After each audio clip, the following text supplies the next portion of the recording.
Hi, Ray Hayden here, and this video is going to be part of two different series. And check out how I put this thing together. It's going to be for creators helping creators because there's a potential to get a violation of terms of service strike in this video, right? So I had to make sure I don't violate the terms of service to get a strike.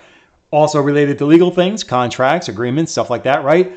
I'm doing some research on my channel. And I already made a video about looking at traffic sources and YouTube searches. But I'm doing some analysis on my own channel in the last 28 days, and I'm scrolling up and down and I find this term right here called baby bar, right? So everybody probably in the known universe knows that Kim Kardashian is using the law office study option to qualify to sit for the California bar exam in 2022, right? But she has to sit for an exam up front, and that is the first year law students examination. That's the official name, but the newsy folks, they like to call it the baby bar. Just sounds cute and adorable, but there's nothing cute and adorable about this exam. Let's go check it out. And this is for creators helping creators. Check it out. Just above this line right here, which says Raise JD up here, there's an advertisement above that. So I have to hide that from the screen because that would be a burned in advertisement in my YouTube video, which is a violation of the terms of service of YouTube, right? So I can't do that, and I'm studying law, right? I want one of those strikes against me? That would be bad. And then down here below this menu, there's also two more advertisements. So I really can't move this around on my screen. I just kind of got it centered where I want it to be, and that's good to go. Let's go back into the law study aspect of it.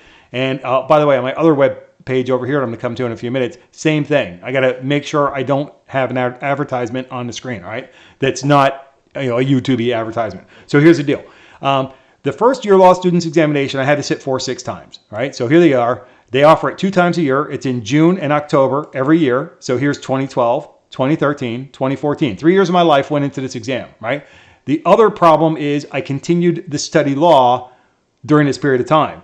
If you don't pass this exam, I would have had to pass it by June 2013, right? If I would have passed it by June 2013, I would have kept my second year of law study and just, finished 2 years earlier, right? But instead of 4 years, I got stretched out to 6 years because of this thing. I had to repeat the second year of law, right? If Kim Kardashian doesn't pass this exam, anybody, it's not just her, anybody, if we don't pass this exam, we cannot continue our law study program. We have to stop, pass this exam, and then we can reboot and start again. If we pass it in the first 3 administrations, we get to keep all our law study that we've done in the meantime. If we have to take it a 4th time, right?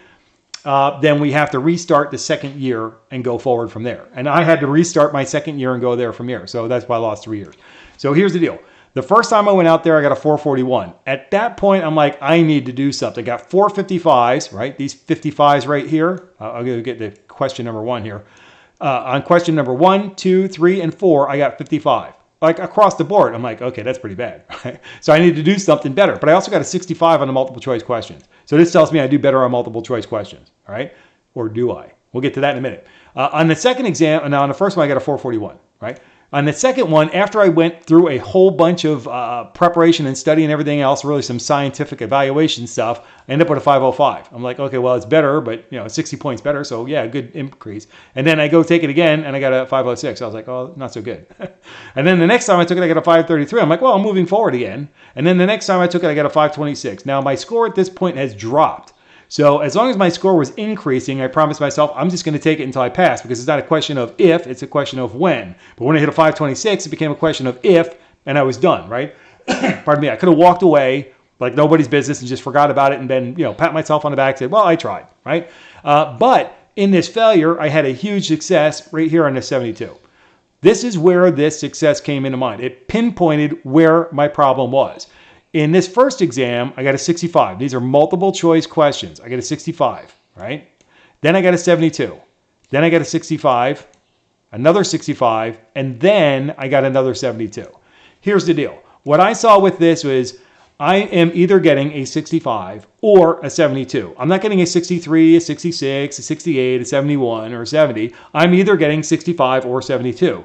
To me, logically, it's telling me that I'm answering the same exact questions the same exact way, all right? They do reuse their questions, right? Number 1, they do evolve their questions, but basically the subject matter is the same. So even if they change words or do this, that, and the other thing like that, the question on torts negligence will pretty much be a torts negligence question. So if they're asking the same type of question, I'm answering it the same type of way, I'm answering it wrong. Why? So I had to find that out. Well, what I did, and painfully, right, I discovered that the instructions from the back of the exam booklet were actually available on the internet. I found them, and here they are available to you because I republished them right here. There's nothing, top secret about this. I mean, these are the instructions you're going to get. There's nothing saying that you're not allowed to see these beforehand, all right? So it's perfectly legit. Here are the questions from quote mark to quote mark, right? And I discovered what I was doing wrong and what was killing me, and I put these things here I put in bold, right? And then this part here were the 4 words that were killing me exam after exam after exam, all right? It says not adopted comparative negligence. And what the whole thing is in torts questions, right, unless the question specifically states otherwise, assume the jurisdiction has not adopted comparative negligence. Now, let me explain real quick what that is. There's 2 types of negligence in this realm, contributory and comparative. In the real world, if a jurisdiction had, and they probably don't, but if they had contributory negligence, if you're like 0.5% at fault for your own accident, like a car accident happens, and you're only very minorly at fault, you'll lose. Right? So somebody could have destroyed your car, killed half your family and everything else, but you're 1% at fault, you lose, right? So that's very harsh and unfair, and the courts don't like that.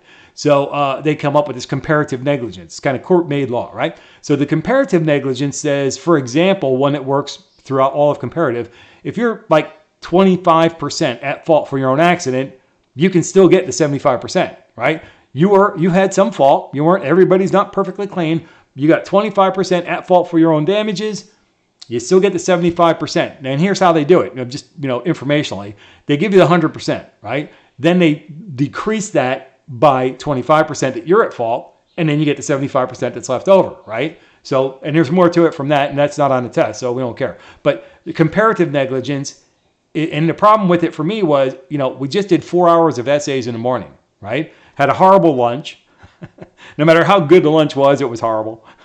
You come back and you're ready for the multiple choice questions and you're reading through the instructions with the proctor. They read them to you, right? If I remember right. And they say comparative negligence. So my head, here's comparative negligence. And I'm like, good, got it. Comparative negligence, that's the way the whole world works anyway. Let's go.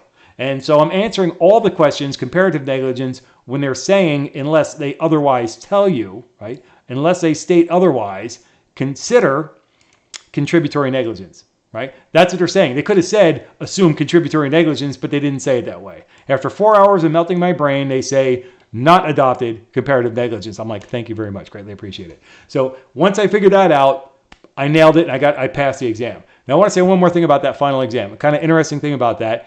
All these exams, I kind of tweaked the way I was doing things, made sure I was doing things to the very best of my ability to get myself in the position to possibly pass, right? I'm going to try to pass the exam. So this last exam, on this one here, I did things a little bit differently. Except for this 55, the 60 is a good score, by the way. 70 is a good score. If you get 70s and 60s, that averages out to 65 and you pass, right? Maybe. Depends on this score here too. You need every point on every part of this exam, right? So I did pretty good on this exam. I felt pretty good about it and everything else, even though I had no idea whether I passed or not. And when I got it, I realized I failed. But on this exam, I added to my technique of what I did and how I did it. On this particular exam, the one I passed, I actually finished the exam. We got 4 hours to answer 4 essay questions. You can use your time however you want. You're free to use it however you want. And I finished the exam 45 minutes early. All right. So on my passing exam, I finished earlier than I ever had before. I always finished early, but I finished 45 minutes, which is insane. 45 minutes early. When the proctor, and they give you a warning. They say 1 hour remaining. And when they said that 1 hour remaining warning, I was like almost done with my last answer. And I was like, I failed. I pretty much just gave up. I spent 45 minutes spell checking, looking to see, making little tweaks to my answers and stuff like that. But I'm like, oh, I failed. When I went out to lunch, somebody recognized me because they see my mug shot from the website. They see me out at the lunch. And I'm eating my meal, and they're like, hey, Ray, how you doing? How do you think you did? And I said, I'll see you in June, referring to June 2015. Or not see you. I didn't want to insult anybody. I said, I'll be back in June, referring to June 2015, because I was pretty positive that I failed. However, I had a plan of action on the multiple choice questions, and I wanted to make sure that worked. So I wanted to be as clear-headed as I could going into the multiple choice questions because I wanted to make sure that my plan of attack was valid and that I could increase my score above 72. I did. I got a 78 and ended up accidentally passing the exam anyway. All right. So let's go into what I'm talking about there. What my plan of action was is they read the instructions to us. And I got to tell you, by the time I got there, I knew these things cold. I knew torts crystal clear. All right. From this part up, I knew crystal clear because I knew that was the part that was killing me. Right. I was pretty good on contracts, pretty decent in criminal law. But it was the torts one that was killing me personally. I promised myself that during the exam, while I'm answering the questions, that I would reread the instructions 4 or 5 times during the exam. You don't have a whole lot of time to play around with things and everything else. You got 3 hours to answer 100 questions. Some are really long, some are kind of short, but it's really designed to take up most of that 3 hours of time, right? It depends on how fast or slow somebody works. So everything else being equal, you got 3 hours, go. But what I did was, very early in that passing exam, in the exam that I passed in October 2014, where I got to 78, okay, I was working on my questions, and in the first couple of pages, I hit a negligence question. So my old nemesis came back and said, haha, here I am. We're talking about negligence. Good luck to you, Ray. So I read the question, I look at the answers, I was like, oh, that was easy. And I go back to the very next question, and this is where I got lucky. The very next question was also a torts question on negligence. And ironically, I looked at that question, I looked at the answers, I said, that was easy. Oh, no, it wasn't. That was exactly the thought in my head, exactly as it happened. I'm like, I got to check both of these. So I flipped the booklet over, reread the questions. I saw this right here, and I was like, I just answered both of those wrong with the thought in my head that I nailed them right. And I was 100% wrong. Right? So it was very, very important to me to reread these instructions during the exam, and that was the big deal, plus the fact that I got lucky that they gave me 2 torts negligence questions in a row in the very, very beginning of the exam, so that I'm like, those are wrong. I needed a 73, even though I averaged a 65 on this particular exam, okay? I got a 70, 2 65s, and a 60. The average is 65. 62.5 is about passing on the essays, get you a good score. But for this one, on this particular exam, I needed to get a 73. I never got higher than a 72. I needed a 73. The way I see those 2 questions that I saw, that was my number 73 that I needed to pass, and number 74 for insurance. I ended up with a 78 for a little more extra insurance on top of that, and I passed the exam. But my point is, this thing that they call the baby bar, there's nothing baby about it. It'll eat you for breakfast, burp you for lunch, forget about you after dinner like nobody's business, and it'll say, see you next time. I have a whole lot of opinions and everything about that, but that's for another video for another day. But I just wanted to share you that with you. Anybody who's looking at the alternative method to qualifying to sit for the California bar exam, we are going to have to sit for the first year law students examination. And on average, year after year, 80% of the people who sit for this exam are going to fail it. Not that it's a difficult test. It's really treated very seriously. All right, so that's going to wrap it up for this video. Don't forget to give me the thumbs up, like this video, make the comment below. Let me know you came by to say hi, questions, comments, answers. And if you haven't already, please subscribe to the channel. I greatly appreciate the growth on the channel. And until I catch you in the next video, take care and be well.